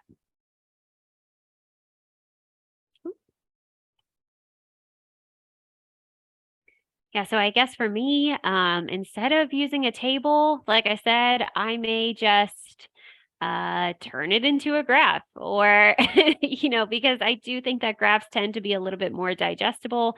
I also may send my table as a follow-up. Abby? Yeah, I think those are great ideas. I've also seen someone much simpler table than you would put in your actual publication, your scientific publication, but they've gone almost box by box and had it like pop up as they were talking about, and they really told the story to like walk you through why these numbers were important. And I've also just seen people, they just give you one number. It's one number on a slide because that was the most important thing, and that's it. Very simple. Absolutely. Okay. Oh no, the file you attach is bigger than the server allows. Just try putting this file in a shared location and sending a link instead. And so you can use all these different file sharings. I'm sure your organization has one. For us, it's Microsoft. So, SharePoint or OneDrive, Google Drive, whatever's suited for you. And also something to note here, though, is keeping in mind the security that your organization may have. So some people may not be able to open up like a Google Drive, for example. So if you may need to ask your presenters or maybe even your audience if they have any limitations, and if people do, then you could always email whatever is available to them, or if you can, download it as a PDF. Okay. All right, so now help. I'm terrible with PowerPoint. So we're just going to give you some quick tips. This is a quick resource. But LinkedIn Learning and other online sources are very useful. PowerPoint has been around long enough at this point. We've all used it. But people don't realize how capable PowerPoint is. So if you really are interested in like all the things that it can do or other slide deck options, then there are plenty of resources available. So here's just kind of like a quick guide for maybe some of the things that we used in this presentation. For here, one of the things that I do all of the time is taking screenshots. So obviously, depending on the computer you could use your keyboard. Through PowerPoint, you can do it as well. So on your Insert tab, obviously this also depends on the version of PowerPoint that you have, but it seems to be more uniform these days. So on your Insert tab, screenshot, and then be able to take your screenshot. And I also like to do this a lot, say with a graph or something that has a lot of different moving parts. And if you are trying to say like clip something into another PowerPoint and the formatting gets all messed up, I usually just take a screenshot of my graphs or something like that. So that way, when I post it in, the formatting will stay the same. Also using stock photos. So we used a lot of them in this presentation. So that way, there's no kind of copyright infringement or anything like that. So yeah, using stock photos. And these also, a lot of the time, you may notice like here that the way that the way that the picture is laid out allows you to be able to put some of that contrasting text. So I would be able to take the stock photos here, but I can also move it up here. They tend to have a little more room, I find. Icons, we used them through this whole presentation. We told a whole story with just icons. So these can really go a long way, especially I know that there are organizations that don't allow you to use any photos, not even stock photos, for any liability purposes. So icons are a way that you can get away with that, basically, and still be able to tell your story, still have engaging visuals without, infringing on your policies. And there are so many that are available. You'd be surprised at how many stories you can tell. I mean, if you look here, like little games and stuff, so definitely take advantage of them. And sometimes, these pop up. So especially if you're on like Wi-Fi or something, you'll notice that design ideas show up sometimes, maybe not other times. And in some cases, they're really good. So here's that example that we used where you have a really difficult background that you're working with, and you're able to get that contrast in text. So some of them are good, and some ideas are not so good. So now with this one, you have completely covered the picture that you're trying to show. So just keep that in mind. A lot of the times these are great, but just be careful. So if you have more questions about PowerPoint, just ask the internet. So there's so much other stuff people need to know that isn't on my slides. Well, your presentation slides are not meant to be standalone materials. Remember what we said about slide notes? That will help.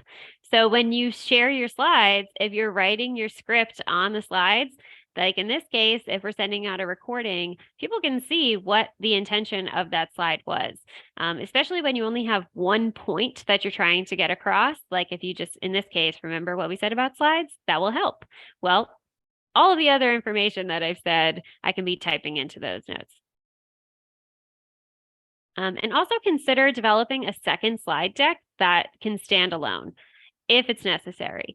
So you may have a bunch of other graphs, extra slides that if people want to dig a little bit deeper into your research or into your regulations, then that information is there, but it's not necessary for the entire audience. So you don't include it in your presentation.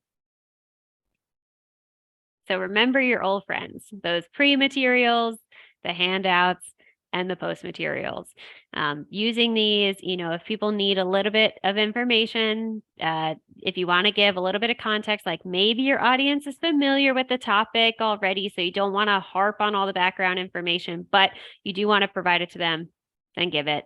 But then also handouts and post materials during and after are going to help supplement and make your presentation more engaging. So there's so much other stuff people need to know though. So then why don't you schedule a second webinar? You can turn it into a series. We do these all the time. So the first presentation may just kind of be setting the stage, giving the people the basic information that they need to know, but you know that there's a topic that people are really asking about. So then you can focus your second webinar just going over that material.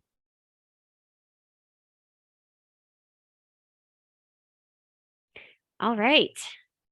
So yes, on to that final exercise for actual slide design.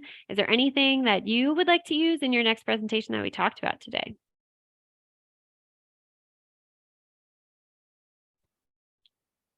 I'm always going to use those PowerPoint tips. I think they're super useful. So Jess gave us a really good basics of presentation design, and I'm going to get back into some of the theory because if you did not notice, we've talked a lot about visuals and how to do visuals, and you may be like, I do not have enough I don't have enough pictures for this. So we're gonna go over how to do this. Great, now they're looking correct on my end. See, even people who do this all the time, sometimes we still don't know what's going on, and it's okay. All right, so presentation design is this really large part of before.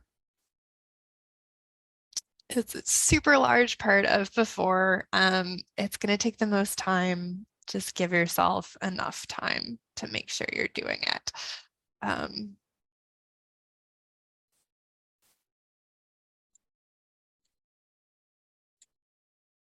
Sorry, I lost something on my computer. It's great, but we're okay. Okay. So everyone needs better slide design. It's not just you, it's not just me, it's not just the person who's really making you cringe. Yes. So for virtual presentation, it's not just an in-person presentation without eye contact. It's more like a show. Your audience wants to see and hear interesting things. And because we're all used to this in the virtual world, we've gotten used to this. We want it to be like that in the real world too. Everybody wants something highly entertaining. So we'll make better visuals. Visual information is easier to retain. You don't have to be a graphic designer, which is why we gave you some tips so that, you're like, this isn't my thing, but you can do it. And then our really pro tip is start early, revise, and ask for feedback. So visuals are super important. Your audience wants to see and hear interesting and helpful things. So my recreational anglers that we had our example earlier, show us some fish. They fish, they want to see fish. Tell us about the regulations for this species. That is interesting to them because they want to stay legal. Tell us where to buy a fishing license. Key piece of information. You want to know about population health. Also something they want to know that's interesting. And we can bring in those graphs and all of those things that we talked about previously. So people process visuals faster than text. I'm going to show you 2 slides next for about 3 seconds each. And then I want you to think about which one was easier to process.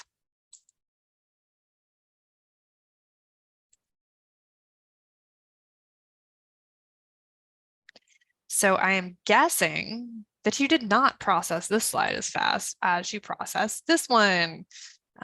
Because that picture is a lot easier to understand than trying to read all of those words. And then what about this slide? Now it's the picture and it says teacher workshop, and you can understand exactly what is going on just with 2 words of text, and 1 picture. So you don't have to be a graphic designer, but it can help if you work with one. So we went over some stuff earlier that anyone who's reasonably competent with PowerPoint or Google Slides or whatever you can use. But if you need help making visuals, if you really just don't know where to start, if something's super important, when you first are coming up with your outline and that for your presentation, go talk to a graphic designer or member of your communications team. Bring them in that early stage with the outline, tell them presentation date, and see what y'all can work out together. Do not wait until the last minute to get help. Do not come with a presentation that is like it's already done, but it's not good. That's harder to fix than just doing one from scratch. So start early, revise, ask for feedback. This is all advice for presentations. You notice this is kind of the same as the writing process. If y'all are used to writing manuscripts or technical documents, kind of the same thing. So one of the first things we like to do is gather our visual assets. Visuals are the key to an effective, engaging presentation. I like to create a folder. I name it the presentation name, and I put all my photos, my logos, any other graphics like the maps and the graphs and all that Jess talked about earlier. I put it in there. I name it so I can easily find them. Sometimes I name it using parts of my outline, so I know exactly where to find it. And you might be wondering, where do I get visual assets? So the first thing to remember is always be snapping. You have a smartphone, so use it, or make your research assistant use it, or whoever else. You can also invite a communications person to come photograph things. Taking or arranging for your own photos of your work has a lot of benefits, and one of them is you end up with exactly the photos you want. And so this is a good habit to develop if you make presentations frequently, or need to share about your work frequently too in any other format. It's really good to take your own photos because you only have to ask yourself for permission to use them, and you know exactly where they're stored. Good time saver. So you may find yourself taking lots of pictures like this of whatever it is you're working on, or things like your equipment. And this is a fine picture. It clearly shows the oysters, the intertidal zone, bluff mud. It's high quality, and you're definitely going to need pictures like this of whatever you're researching or regulating or permitting. But also make sure to get some pictures like this with people in it. This is the same trip to go harvest oysters and do some measurements. But now we have Emma smiling at us and Matt's in action in the background. So humans, even in the lab or in the landscape, it's really great. Even if you're presenting about regulations, I'm sure there's a way to get someone's face into it, and your audience will connect to and remember faces. Okay, you might be thinking, that's great, but I don't really have anything of my own right now, and I need to use someone else. So rules of thumb for using other people's visuals. If it's not yours and it doesn't explicitly say that you can use it, you need to ask the author for permission. If they say yes, you won't be violating copyright law. No copyright infringements. That is one of my learning objectives, is that you will know, you will be able to tell anyone how to avoid copyright infringement. But see, this person might say no, or they might take too long to get back to you, or they might never get back to you. So that's kind of hard. But so good places to source photos and graphics where it's just sort of always available and you know you can use them even if you didn't take them yourself. So your organization probably has a photo library. If you don't know if this exists, you're going to want to ask your communications or media or public relations team. If it doesn't exist at all, it might be a good thing for your organization to have. Then there's staging photos. This takes some prep work, but sometimes it can be really hard to get pictures of the actual work that we're doing. Like if you were wrestling an alligator, it's probably not the best time to stop and take pictures, right? So maybe you want to stage a photo with your equipment and then also just have another picture of an alligator. That's totally fine. Also, it's a great idea if you or your team, you're like, we just don't take really good pictures of things, invite someone who's good at that. And then the public domain is photos that are definitely available for use. And where you find things is US government images are in the public domain. They're not subject to copyright.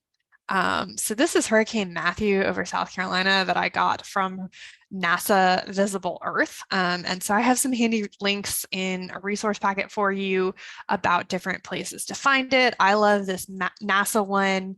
USGS, US Geological Society, has a multimedia gallery, which is amazing. NOAA's nautical charts are available for download and you can use them. I will say, for anyone working in coastal issues, Coastal Graphics, NOAA's Office of Coastal Management loves to create graphics like this all the time, and they are for people to use. So use them. And their things typically say this graphic is presentation ready, copy and paste for use in a handout or presentation. It lets you know right there, you can use it. So sometimes you want to use stock photos, and Jess said use the ones from PowerPoint, because when you pay for PowerPoint license, you pay to use them. But there are other sites that offer stock photos throughout the internet, and I am going to offer a little bit of a word of caution. They can look really hokey, and if you're going to use them, pay for them. You don't want that watermark on there. It's just not great. And then I will also say, this is what happened when I typed biologist into Shutterstock, and I have never ever seen any of our South Carolina DNR biologists act like this. I'm sure Georgia DNR biologists also do not act like this, and we have plenty of photos of actual biologists doing what they do. So that's what I want to use instead. Then a word of caution about image search. Just using Google image search or whatever image search online is just a great way to have copyright violations, low resolution, things that are labeled incorrectly. I've definitely seen a lot of mislabeled species, especially if you get into plants. There's a lot of wrong information on the internet. Don't go with the first thing that Googles. And then also, please do not take a photo from the internet and then just drop the website you got it from and be like, that's enough. That's not enough. You may not be able to use the image that way. Use images you know you can use. So you might be wondering, should I create a graphic? I might need an illustration or some kind of infographic. Those are really cool. So what I would say is, yes, if it is a very important point, you will frequently use the graphic, or a graphic is the best way to communicate the information. If you don't have a ton of time, figure something else out. You can work with a graphic designer to create these. And if you don't need to do this, just write a sentence, have a photo. So this is an example of a graphic that we have for DNR, or that we use a lot, and it's for fish identification. We teach a lot about fish identification. So you want to show the parts of the fish, and this is a great way to do it. In person, you might want to demonstrate on an actual fish, but it's also nice to just have this too. And then I'm also going to give you a word of caution. If your graphic is too big or complex to fit on the slide, you're going to need to think of another way to present the information. There's a lot of graphics that were created for a different purpose that do not translate well to PowerPoint presentations, whether in person or virtual. So, creating your presentation slides. Notice we've given you a lot of information about how to plan your slides before, like getting your PowerPoint is sort of like the last thing you're doing. You want to have all your content that you plan to include ready. That's in your outline. You're going to have your visuals gathered and organized, and it's finally time to create your presentation slides. So here are just some strategies, getting things that are easily understandable and looking nice. So 1 point per slide. Sometimes you can have a sub point. We like this picture because this sign that we have all over South Carolina does this well. Slow, that's our point. You need to go slow in your boat. And the sub point is you're responsible for your wake. This gets the point across to boaters. There's no confusion here. Maybe they don't do it because it's just a sign, but it makes it much more successful to be this simple.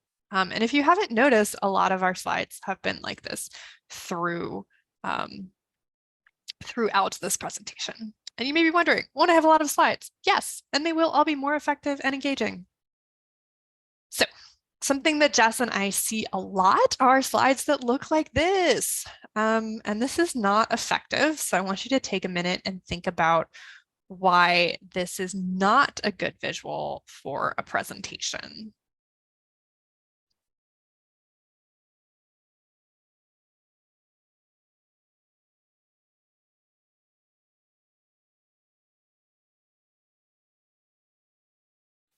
Okay, so I'm putting an X over it so you know to avoid slides like this. It's not good because there's just simply too much going on. That map is too small. You can't read that. There's too much text. If you had this slide up to present, you'd spend like 20 minutes talking about this on one slide. And we know people like to see their visuals moving along because that's the way our brains like it. So we don't want to use this. So what are we going to do instead? So we would break this up. We would have our title slide. We would have our short caption, which is the East Basin National Estuarine Research Reserve. This is a photo of one of our properties, the property where I work, which is cool. And I'd also talk about our physical setting. We have a lot of marshes, we have some beaches, we are in coastal South Carolina. You can talk about the general things on this slide. And then I'd have a slide for each of the key points. So I'd have a slide for research in the East Basin because that's one of our 4 major programs. And then I would have a slide for the coastal training program, and then for stewardship, and then for education. If you needed to talk about different projects within each of these sections, have more slides, keep going. And that way everything has the space it needs. You can use a lot of those great pictures we talked about, and people stay more engaged. Why else should I avoid walls of text? Because they tend to make us paraphrase. So paraphrasing is when there's a bunch of words up or that you're reading and you're trying to explain what they mean, but you don't want to actually just read it all out. So it is kind of a common thing that people do so that they can put some things in their own words, and they can, they're trying to make it easier for things to understand. So think about how well you understood the previous slide. When we do this live and people share in the chat, they're usually just like, I was trying to read, you were talking, it didn't work. No one can read one thing, listen to something else, and comprehend at the same time. They might tell you they can multitask like this, but as someone who understands adult learning, when they're trying to do that, it just does not sink in. It's not what our brains are good at. So don't do that. It's a big red X over that. So avoid paraphrasing what is on your slide. If you have a wall of text, you're like sort of instinctively going to try and make it shorter and easier to understand on the fly. So why not just do that while you're designing your slides? So use your key points from your outline as your slide text. Explanation of key points can go in your slide notes. And when you export your PDF of your slides, there is a setting so that it can include the notes, which can be really helpful for people looking at your stuff later on. So when you present, read what is on your slide. Animations help if you have a subpoint. And I think that that is much easier to understand than the paraphrasing slide. And I think that you will agree. Most training attendees agree here. And now there's room to have an interesting image. This little frog is looking at us. For our non-technical audiences, we are going to want to avoid jargon. I'm not even going to read this thing to you because it's bad. There were acronyms, there were just a bunch of numbers thrown out and some confusing words in there. Don't be overly technical for non-technical audiences. And honestly, you don't have to be overly technical for technical audiences either, especially if they're getting a lot of information all at once. So meet your audience at their level with terms they understand. Just because someone doesn't know everything that you know already, it does not make them stupid. It does not make them any less capable of understanding things. They just might need it in a little bit different vocabularies. So I included this picture. This is our research coordinator's kid. She's very smart, but she's also a kid. So she doesn't know absolutely everything that an adult who's researching in the field might. So I feel like a lot of people naturally do this for children. We're like, of course they wouldn't know everything that an audience would, and it doesn't mean they're stupid, anything like that. So we sort of naturally adjust for children, but with other adults, it can be harder because we tend to either make things overly simple or we just make it too hard and be like, well, they'll figure it out. So we do have some resources for you. There are some anti-jargon resources. There are some ways to check anything you've written to see what the reading level is. Honestly, if you take away anything from this, the things that confused you when you first started working in the field are going to be the ones that you probably need to explain. And then please no acronyms. Please no acronyms. Okay. So if you need to use the jargon with non-technical audiences, define it. So I was giving examples with my stormwater pond owners earlier. And one thing that we say a lot in stormwater trainings is MS4. We're always like, you're MS4. And it took me a while to figure out what it was, which was a problem. So an MS4 is a municipal separate storm sewer system. And it's good to spell this out for people because the term MS4 is used so frequently in all the resources they're going to find online to help them understand the legal system that's regulating stormwater. When we often refer to the people in charge of your system for your town or your county as your MS4. So it's a permitting system, but we also talk about the staff as the same thing. So very confusing, but that's how it is. So we explain that. So thanks, we were wondering what that was. They'll get there. Don't assume they're already there. You may also be wondering, how should I present regulations? Those are tricky. Jargon and legalese are definitely related, but sometimes you have more requirements or reasons to be careful when presenting regulations and you want to use the actual text. A lot of the regulators that I work with do like to use the actual text, but we can follow some strategies to make things simpler. So sometimes I see this, and this is bad. That's just way too much text and people can't figure out what is important and they cannot figure out how it applies to them. So here's what to do instead. So here, if you want to talk about, here's how the regulations apply to you. This is a review from earlier. Why should your audience care? Because they want to know, do I need to change something I'm doing? And then just break it down into more slides here. So importation and possession. The importation or possession of live alligators is illegal without a permit from the department. Don't do it. Get a permit. That is sort of the main thing we want people to know. And then under the Rabies Control Act, it is prohibited to sell, purchase, donate, or transfer ownership of wildlife as pets. Another thing, very important, do not do this.